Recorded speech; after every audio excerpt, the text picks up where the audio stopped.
Welcome, Middlers, to the Medium in the Middle podcast. My name is Stephanie, and I take you on a journey of self-discovery and spiritual exploration. I am a Reiki master teacher, a spiritual and business mentor, and of course, a psychic medium. And I am here to share my story and help you tap into your extraordinary abilities. Join me every Wednesday as we dive into the realms of intuition, energy healing, and all things mystical. Whether you're a seasoned spiritual seeker or just dipping your toes into the magical waters, this podcast is your go-to source for inspiration, guidance, and a whole lot of lessons and laughter along the way. Let's get started.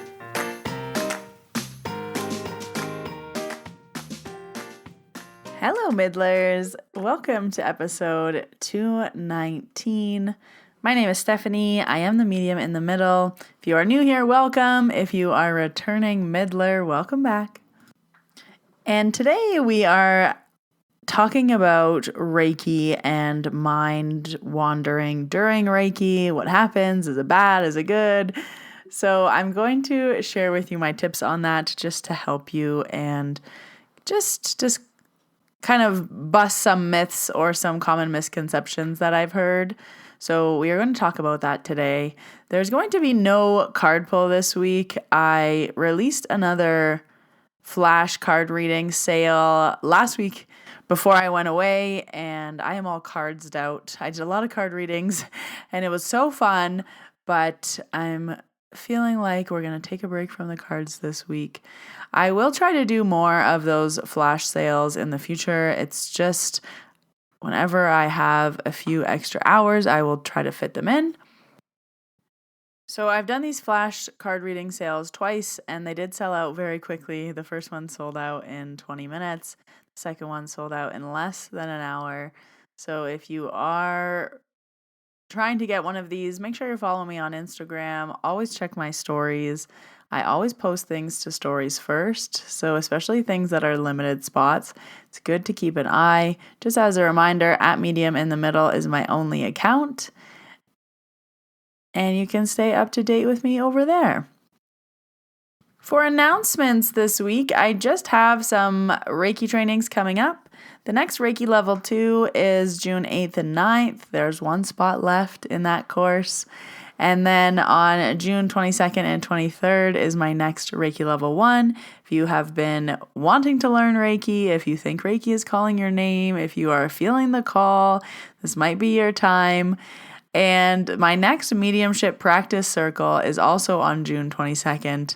So I had to pause them for a few months because things got really busy, but I know a lot of you have been wanting to practice your mediumship. So this is a virtual practice mediumship circle. All levels are welcome. It can be your first time practicing mediumship. It can be your 20th time practicing. So I will leave all the links you need down below in the show notes. That circle is an 1.5-hour meeting. They have been very successful so far. It is limited spots, so if you are thinking about it, just make sure you can attend live and then go over and save your seat. So today's episode is inspired by a question that I got on Instagram a while back. And the question was, is it bad if my mind accidentally wanders when doing Reiki, or if I get bored when I'm doing it? So this is a very good question, and I'm sure a lot of you also feel this way. And we're going to break this up into two parts. So is it bad? No, it's not bad. Nothing bad is going to happen. But I want you to think about it as similar to an attention span. We can only focus on one thing at once. So if you are doing Reiki on someone, but you're thinking about your grocery list, you have to pick up the kids at 4 o'clock, did you move the laundry out of the dryer, did you buy toilet paper, you forget, then you're not doing Reiki. You're thinking. So if you think of it like a tap, if you're focusing on Reiki, your mind is clear, you're focusing on the person, then it is going to flow easily and effortlessly. But then as soon as your mind starts to wander and take your attention away, it's like taking the potency and the power away. So a common misconception that I've heard just out in the world is that you don't have to think about Reiki when you're doing Reiki and it will still work. And I disagree with that. Do I think that sometimes you can be Reikiing yourself and not paying attention? Yes. But do I think to get the most benefits out of something, it should have your full attention? Yes. And the way I explain this to my students is I imagine you have the TV on and you're trying to focus on the show, but then the radio's playing in the background and someone's talking to you on the couch. Something's got to give. You're either not paying attention to the TV, you're not listening to what's on the radio, or you're not listening to what your friend is saying. But there's no way you're fully absorbing all three of those things, the TV, the radio, and your friend. So if Reiki is the TV and you are thinking and doing something else, it's not getting your full attention, so it's not getting 100%. So if you're getting bored, I recommend that you find mantras that you can repeat. You can repeat intentions. When in doubt, you can always repeat the person's name. I'm Reikiing Stephanie. I'm Reikiing Stephanie. This is for her highest good. This is for her highest good. This is for Stephanie's highest good. I'm Reikiing Stephanie for her highest good. So you can say things like that to keep your mind focused. You can repeat any of the Reiki principles over and over again, but it's nice to repeat a principle, an intention, or their name to stay focused on them. Another thing, if you are finding that you get bored, is to play music. So one of the tips that I share in my Reiki courses is to find a playlist that you like with no lyrics, instrumentals, something that you can't sing along to, something that's not familiar. So piano, singing bowls, the rain sounds, forest sounds, anything very neutral. And always play the same playlist. So when you play that playlist, your mind instantly goes to your Reiki brain. Similar to Pavlov's dog, when you ring the bell, you teach the dog to salivate.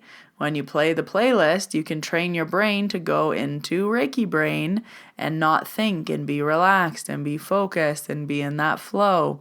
So if you aren't paying attention to Reiki, then you're not in the flow and it's disrupting that connection. So what you want to do is you want to practice pulling your mind and your awareness back. So if you're like, I'm Reikiing John, I'm Reikiing John. Oh, I gotta buy eggs and I have laundry. Oh no, I'm Reikiing John and but the eggs, no, John. I'm Reikiing John. So just pulling your mind back whenever you feel like you are wandering. And then once you're in the zone, you should feel pretty easy once you're there. You're kind of plugged in. So once you're plugged in, you are flowing, you're vibing, you are there. Another thing that I really recommend to all my Reiki Level 1 students is to practice that neutral state of mind. So you want to get used to thinking about nothing. You want to get used to not thinking about your laundry list, not thinking about your grocery list, not thinking about what time you have to pick up the kids. We want to fully clear our mind, which is the most difficult part about Reiki. It's actually the most difficult part about anything spiritual is not thinking. So if you can train yourself to not think, it makes your job much, much easier. So we don't want to be thinking about what's for dinner, what time we have to pick up this, where we have to go, what we have to do tomorrow, what's coming. No. Nothing but what you're doing, the task at hand. So I recommend trying to practice this during tasks that don't require much of your attention. So for example, when you're doing dishes, only focus on doing dishes. Don't let this time to be your mind to chatter and wander. When you're in the shower, silence. I talk about this a lot, but I practice this and I do this exercise with cleaning. I vacuum my house like 1 to 3 times a day. And not because I'm a clean freak, it's because when I have a vacuum in my hand, my brain instantly shuts off. And I can connect with my guides and I can hear my intuition easily. And I can get the answer and I can focus. And it's just really easy for me to kind of tune out, vacuum for a little bit. And I'm like, yeah, there we go. So I know that if I never need a moment of clarity, I vacuum, I do the dishes, or I shower. So knowing how you can train your brain to get into that state is very beneficial. But you are literally training your brain, and it takes Practice. Wow. Surprise, surprise. You have to do it more than once, more than twice, more than 10 times to get good at it. But the more you practice, you do dishes and clean every single day, it will get easier and easier and easier, and then you can drop into that state much faster. So it used to take me a few minutes to really feel connected and plugged into Reiki. Now I can do it in a few seconds. That took years of practice. So just don't be discouraged, but it is a practice that you want to get out of. It's a habit that you want to train yourself out of, and you want to make sure if you find yourself thinking, you pull your awareness and your attention back. If you find your mind wandering or getting bored, that means that you're not plugged into Reiki. So go back to your opening practices, go back to maybe doing a small meditation, say the person's name, refocus. But if you feel like you're trying to watch the TV and listen to the radio at the same time, it's just not going to work, and something's got to give. Also, this feeling of kind of feeling bored or feeling like your mind is wandering, that will really only last for level 1. As soon as you take Reiki level 2, you learn so much more, and you have a lot to be doing during your Reiki time. So that really helps keep your mind focused. So in level 1, we want to really practice keeping our mind clear, staying focused on what we're doing, who we're working on in the Reiki. In level 2, we add in so many steps that you are busy and you have a lot of work to do, but the foundation is that flow, that empty mind, the not thinking. Then we add to it with a lot of things that you are doing during your Reiki. So if you are a level 1 student really feeling stuck, I would say level 2 will definitely help you. It'll give you more tools. It'll help you feel better. There'll be a lot more that we're adding in, and it'll help you with feeling connected and staying focused. So that's what I had for you this week. I just wanted to come on and answer that question. I thought it was good and it has been on my list for a while. And I don't want anyone to feel discouraged. Just keep practicing. You will feel better and better about the Reiki. You will get more confident. You will be more focused as you do it. You just really do have to give yourself the right environment. So a quiet environment, play your playlist, make sure you're relaxed and comfortable, and then let the Reiki flow. So a little short, medium in the middle shorts this week. I hope this helps you as you are growing and developing in your Reiki journey. I'll leave all the links you need down below in the show notes to book with me, to book a course, to sign up for the Mediumship Practice Circle, all the things you need. If you haven't already, please leave this podcast a rating and a review if you can, where you are listening. On Spotify, I think you can only leave 5 stars, and on iTunes, you can leave 5 stars and a little review. I release new episodes every Wednesday if you want to follow along. And you can also book sessions with me in person in Banff, Alberta, or virtually online. I offer all my sessions in person and virtually. Those links are down below in the show notes as well. But until next Wednesday, Middlers, when I see you in your ears, I hope you have a wonderful week. Bye, everybody.